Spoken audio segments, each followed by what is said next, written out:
Well, let's get you some perspective from the taxi industry. Bring in Santaco spokesperson Thabiso Molelekwa, who's joining us by Skype, I believe, this afternoon. Thabiso, very good afternoon to you. Thank you for being on ENCA. So the meeting with the Transport Minister and yourselves was due to begin at 2 this afternoon. It's 4 o'clock. Is the Minister going to give you what you're demanding? Well, the meeting, good afternoon, Thembekile, and to the viewers. Thank you for the opportunity. The meeting did indeed take place. And I must indicate that it was quite a cordial meeting. We did make our presentation. The minister did say all that he said in his press conference earlier.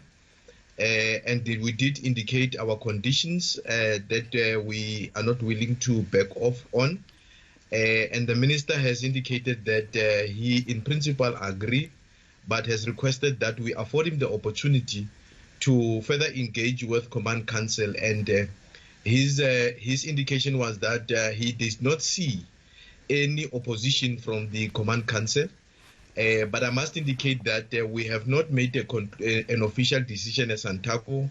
We are meeting this evening with the entire leadership of Santaco, where we will then consider the report of the meeting with the minister and then make a decision on the next course of action going forward. So are you saying then, based on the discussions with the Transport Minister this afternoon at Santaco, you could possibly go back or postpone the decision to now start loading passengers at full capacity?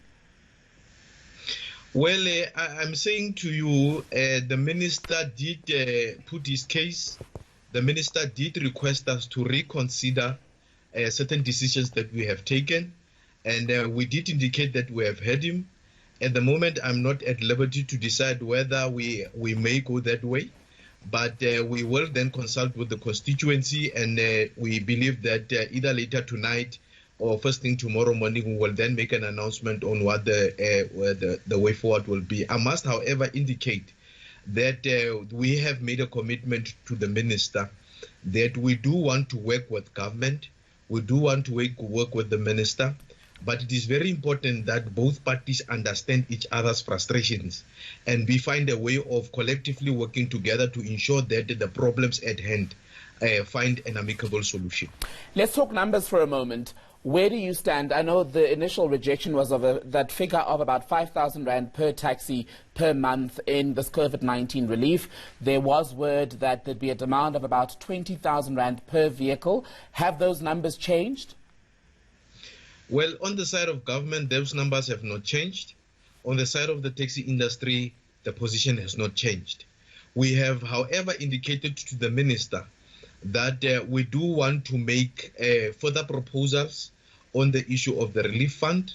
The minister must be open to persuasion so that we are able to explore other avenues. We have even outlined certain processes that we have requested the minister to consider, which we believe we'll be able to talk with confidence on once the national leadership of Santaco has met.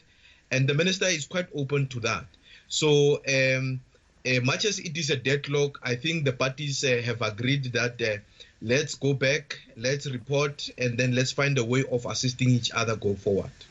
So, Thabiso, let's talk about this, because a lot of money would be involved in this. You've already rejected the 1 billion Rand that's been put forward. The position of government a week ago was that they simply could not afford to give you any more money. How would you propose that they fund what you are asking for?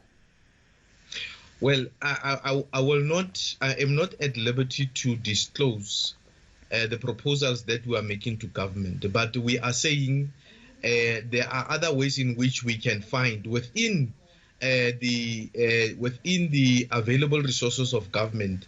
We can be able to find, how best we can be able to help the industry survive the storm as it is at the moment. But I just want to make an example, Thembekile, that look, the state president gave a 500 billion Rand package relief, through which there are categories in which government is making interventions.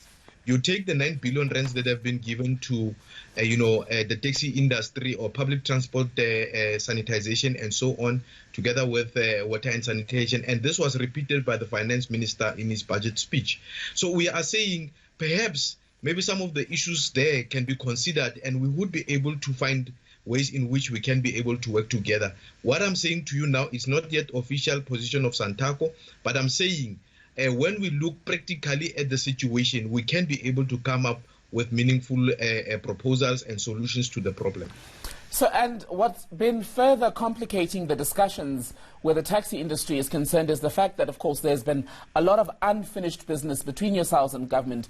When you look at issues of subsidies, for example, that has been mentioned by some people who say, had government implemented a subsidy for your industry years ago, you perhaps would not be experiencing as tough a time as a result of this COVID-19 pandemic.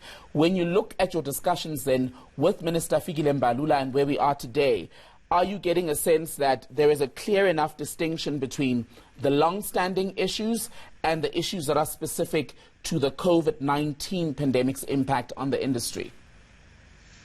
Well, and I'm not taking away the mood that prevailed in the meeting.